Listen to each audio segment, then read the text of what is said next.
Naalala ng ina ni Leon ang panahon na iniwan siya ng ogre, at kung ano ang nararamdaman niyang kalungkutan ng iniwan ng ogre ang kanyang mag-ina. Doon ay tinanong ni Leon ang kanyang ina kung nagmula raw ba ang kanyang ama sa Pharaoh City. Ngunit pinatahimik lang siya ng kanyang ina, itigil na raw ni Leon ang kanyang pagtatanong patungkol sa kanyang ama. At napahawak sa kanyang mukha ang ina ni Leon na humihingi ng patawad, hindi raw niya pwedeng sabihin kung saan talaga nanggaling ang kanyang ama. Dahil dito ay nagulat si Leon na nagtataka kung bakit hindi sasabihin ng kanyang ina kung saan talaga nagmula ang kanyang ama. Sabay tumakbo si Leon upang kanyang lapitan ang kanyang ina, at nang nakalapit na si Leon ay agad niyang niyakap ang kanyang ina dahil sa kanyang pagtatanong tungkol sa kanyang ama. Makalipas ang kinabukasan dito sa harapan ng nasasakupan ng Southern Kingdom ang teritoryo ni Baron Vils. Makikita ang Baron sa kanyang kastilyo na siya ay kumakain ng kanyang agahan. Nasabi din niya sa kanyang tauhan na kung paano natakasan ng isang dragon hunter, malinaw na sayang ang lahat niyang pagsisikap, at nakalimutan na raw ba nila kung bakit ito ipinagbabawal noong una pa lang. Kahit ilang ulit na raw silang nagmamakaawa ay hindi pa rin nila maintindihan kung ano ang ibig sabihin ng pagiging praktikal, isa pa gaano man sila magsikap ay sa tingin ba nila ay maihahambing nila ang kanilang lakas sa kapangyarihan ng kaharian ng Hellbrain. Hindi raw talaga niya maintindihan kung ano ang pagiging praktikal sa paghahanap ng asul na dragon, pero sa kabilang banda ay hindi naman din niya maaring baliwalain ang sagradong kautusan ng mobilization, kung hindi raw kay Knight Herman ay malamang napahamak na siya noong una pa. Pinahinahon naman ni Knight Herman ang Baron, huwag na raw siyang mag-alala dahil siya na ang bahala sa lahat. Paliwanag pa ni Herman sa Baron na kanya raw tinitiyak na walang maipupuna ang kanilang lupang tinubuan, dahil tapat niyang ginagampanan ang mga tungkulin na hinihingi sa kanya. Kung hihingi pa sila ng higit pang katapatan kaysa roon ay sa tingin niya ay nakabili pa sila ng kakaunting oras. Bukod pa roon gaya ng hula ng kanyang Panginoon, dahil maraming kakaibang nangyari sa paghunting ng asul na dragon. Siya raw ay labis na humanga sa matalas na pananaw ng Panginoon, sa isinasagawang imbestigasyon ay kanilang natuklasan ang pagsilang ng isang kalahating ogre at isang kalahating tao. Sa paliwanag ni Heman ay ngumiti ang Baron dahil tulad raw sa kanyang inaasahan ito ang totoong matatawag na praktikal, hindi raw talaga nasayang ang pera na kanyang nagastos, dapat hindi mabigo si Herman sa kanilang isasagawang paghunting. Sa tugon ng Baron ay pinasangayunan naman ito ni Herman, siya raw ang bahala sa lahat. Matapos mag-usap ang dalawa ay inutusan na ng Baron si Herman na maaari na siyang umalis. Makalipas ang ilang mga sandali ay naglakad na si Herman sa labas ng teritoryo. Iniisip din niya na hindi na raw magtatagal ay madaragdagan na naman ang ulo ng kanyang mga koleksyon. Samantalang makikita naman itong si Tilok na tila ba dumating na ang tao na kanina pa niyang hinihintay. Doon ay dumating si Herman at seryoso niyang tinanong si Tilok na kung siya raw ba si Tilok mula sa Riden. Nang nakumpirma na ni Herman kung saan nanggaling si Tilok ay aalis na sana siya pero agad lang siyang pinatigil ni Tilok. Sinabi pa sa kanya ni Tilok na kung inaakala raw ba ng mga mararangal na mga kabalyero ay madali na lang nilang apihin ang isang mersenaryo. Puro lang raw sila nagpapanggap na isang banal, pero mapapansin sa mukha nitong si Herman na wala man lang itong reaksyon sa mga binitawan na salita ni Tilok. Tanong din ni Tilok kay Herman na alam raw niya na mayroong taong sumusunod sa kanya, ang mga tao raw ba na yun ay mga escort.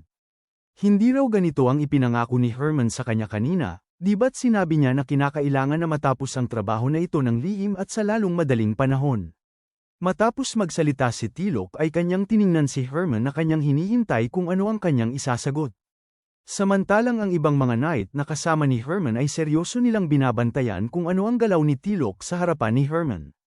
Doon ay pinagalitan ni Herman si Tilok dahil sobra raw ang kanyang pagkawalang galang, kahit nanggaling pa raw siya sa Riden ay dapat alamin niya kung ano ang kanyang lugar. Kung ayaw raw niyang magwakas ang kanyang buhay bago pa siya magsimula sa trabaho ay dapat ayusin niya ang kanyang pag-uugali.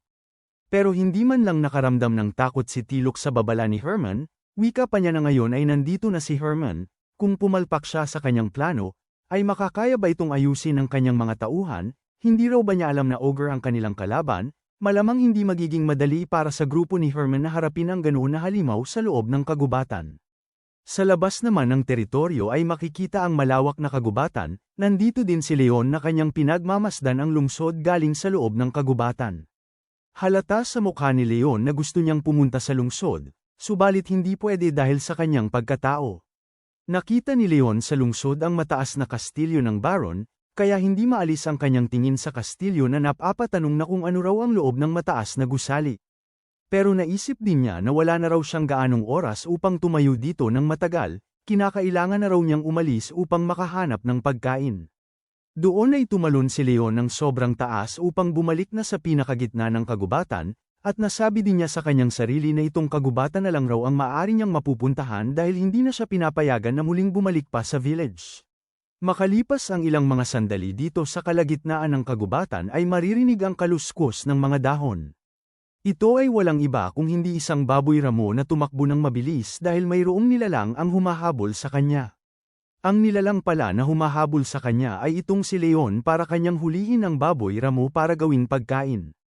Makikita sa mga mata nitong baboy ramo na tumutulo ang mga luha sa sobrang takot, kaya mas binilisan pa niya ang kanyang pagtakbo na nagbabaka sakali na hindi siya mahuli ni Leon. Sa bilis ng kanyang takbo ay nakarating siya sa patag na lugar na wala ng mga puno, pero sa kanyang itaas ay nandoon si Leon na tumalon ng sobrang taas para kanyang mahuli ang tumatakbo na baboy ramo, at iniisip din ni Leon na hindi pa raw siya natuto kung paano mag-hunting dito sa kagubatan. Tiyak na iniiwasan raw ng kanyang ina na matuto siya ng ganitong paghunting hanggat maaari upang maiwasan na kanyang makasalubong ang ibang mga tao. Nang sobrang lapit na ni Leon sa baboy ramo ay hinanda niya ang kanyang isang paa upang bigyan ng malakas na sipa ang baboy, at nang ito ay tinamaan ng malakas na sipa ni Leon ay makikita ang baboy ramo na gumulong-gulong papunta sa unahan, dahilan upang hindi na makakilos ang baboy dulot ng malakas na sipa sa kanya ni Leon. Iniisip din ni Leon habang hindi maalis ang kanyang tingin sa baboy na kaya raw ba naging bihasa siya sa paghunting ay dahil sa dugo na dumadaloy sa kanyang katawan galing sa kanyang ama. Siya raw ay mabilis na kumilos at madali lang nauunawaan ang bawat galaw ng mga hayop, sa pamamagitan raw ng panlilinlang ng biktima para unti-unti itong mawala ng lakas ang pinakamadaling paraan sa paghunting. At sa sandaling bumaba ang bantay ng biktima ay madali na lang niyang matatamaan ang pinakamahinang bahagi nito. Maaring namanan niya ang ganitong talento sa kanyang ama. Pero hindi raw talaga maalis sa kanyang isip ang kanyang ina, marahil raw ba na natatakot ang kanyang ina sa imahe ng kanyang ama. Sa kabilang banda, ay makikita si Tilok at Herman na nakarating na sa kalapit ng kaharian ng Arnia, dito sa Perren Forest. Habang tumingin-tingin si Tilok sa buong paligid ay ipinaliwanag niya kay Herman na noong panahon na dumaan sila dito ay parang matatawag na ang lugar na ito na isang piitan ng mga halimaw. Ang mga troll at mga mababangis na halimaw ay kahit saan-saan lang nagpapakita. Nagtanong naman si Herman kay Tilok na ang ibig raw ba niyang sabihin na ang mga halimaw dito ay si nanay. Ngumiti si Tilok na kanyang pinasangayunan ang tanong ni Herman, at maniniwala raw ba si Herman kung kanyang sasabihin na nagkaroon ng digmaang panlahi sa ganito kaliblib na lugar. Sa inihayag ni Tilok ay nagtataka si Herman na kung posible raw ba na nangyari ang ganoon na digmaan sa ganitong lugar. Pero biglang tumawa si Tilok dahil parang sobra daw ang kanyang sinabi, pero parang ganoon na talaga ang mga nangyari. Pinaalam din ni Tilok kay Herman na kahit sa ganito kalayo na lugar ay mayroon pa rin mga nayon na konektado sa samahan ng mga ngalakal. Pero kamakailan ay nagkaroon ng malaking kaguluhan dahil sa mga orc sa paligid, at ang nagpapasimuno ng kaguluhan ay walang iba kung hindi isang Truvinian orc. Matapos magpaliwanag si Tilok ay nagtataka si Herman patungkol sa orc na namuno sa kaguluhan dahil kanya itong nakilala, sa kanya raw pagkakaalam ay matagal din siyang naging palaboy na mersenaryo, at noong panahon ng digmaan ng panlahi ay naging mataas ang kanyang ranggo sa digmaan. Hindi mapigilan na matawa ni Tilok nang tinanong sa kanya ni Herman na bakit napadpad ang ganoon na nilalang sa ganitong lugar. Tanong pa ni Tilok kay Herman na kung ano raw ba ang kanyang sa tingin kung bakit napadpad dito ang ganoon na nilalang. Hindi ba't mukhang mas komplikado pa ito kumpara sa pangkaraniwan na paghunting? Dahil dito ay naging seryoso si Herman na nagtataka kung ano raw ba ang dahilan kung bakit lumikha ng malaking kaguluhan ang Truvinian orc sa ganito kaliblib na lugar. Wika pa ni Tilok kay Herman na marami pa raw ikagulat si Herman, sila ay malapit nang dumating kaya magmadali na sila. Sa gitna ng paglalakbay ng grupo ni Herman at Tilok ay makikita ang iba nilang mga kasama na kanilang pinagpapatay ang mga orc na kanilang madadaanan.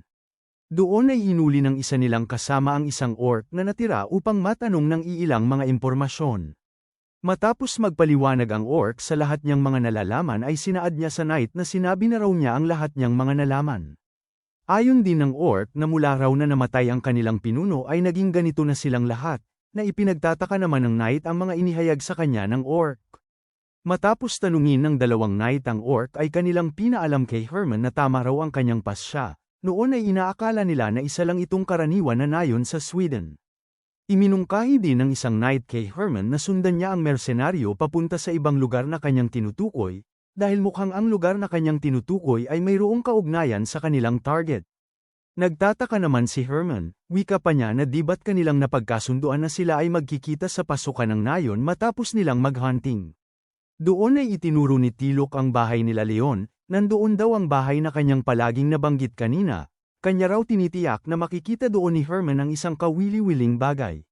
Si Herman na hindi maalis ang kanyang tingin sa maliit na bahay nila Leon ay nagtataka siya kung ano naman ang nandoon sa maliit na bahay dito sa liblib na lugar.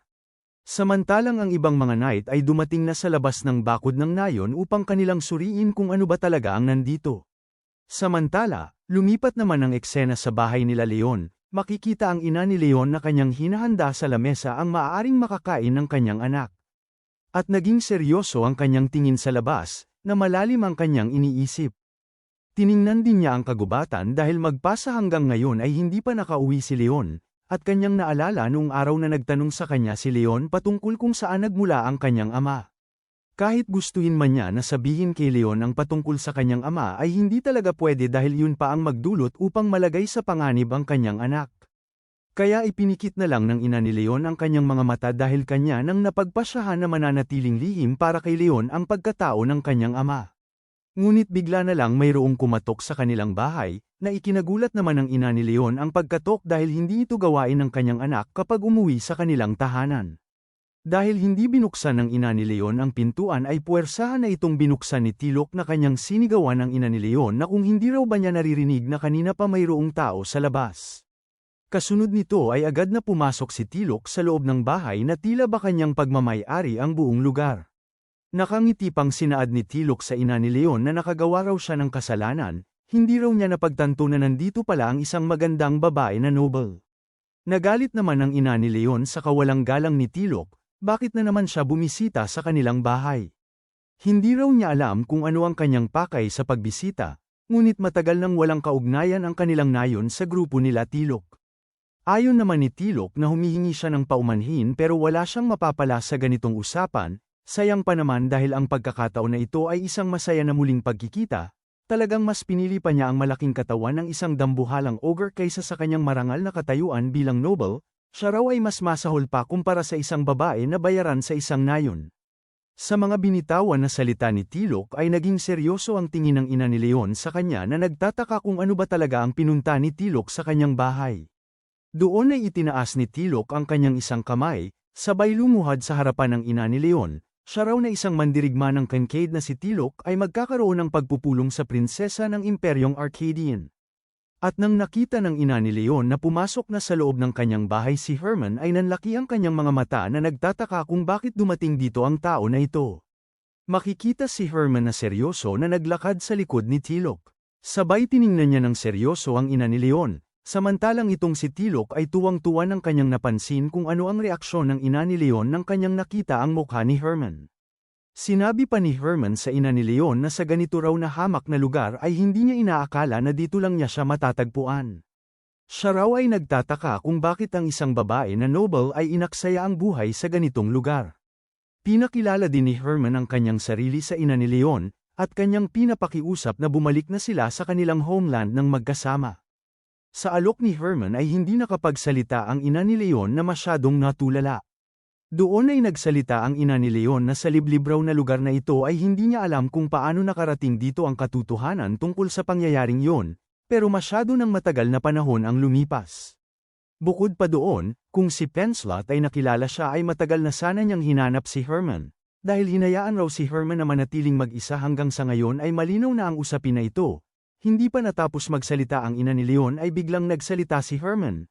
Ayon pa niya na siyempre kahit ang ibang mga opisyal ay idineklara na siyang patay, pero kailanman ay hindi sumuko si Penslot sa paghanap sa kanya, kaya ang ibig sabihin lang doon ay maaaring magbabalik ang kanyang kamahalan kahit anumang oras.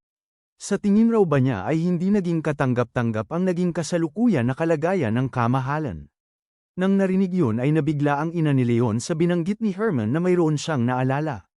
Pinahinahon din ni Herman ang ina ni Leon, sa ngayon ay maaari na raw niyang isantabi ang lahat niyang mga alalahanin, sapagkat siya na mismo ang maglilinis sa nilalang na mayroong maruming dugo.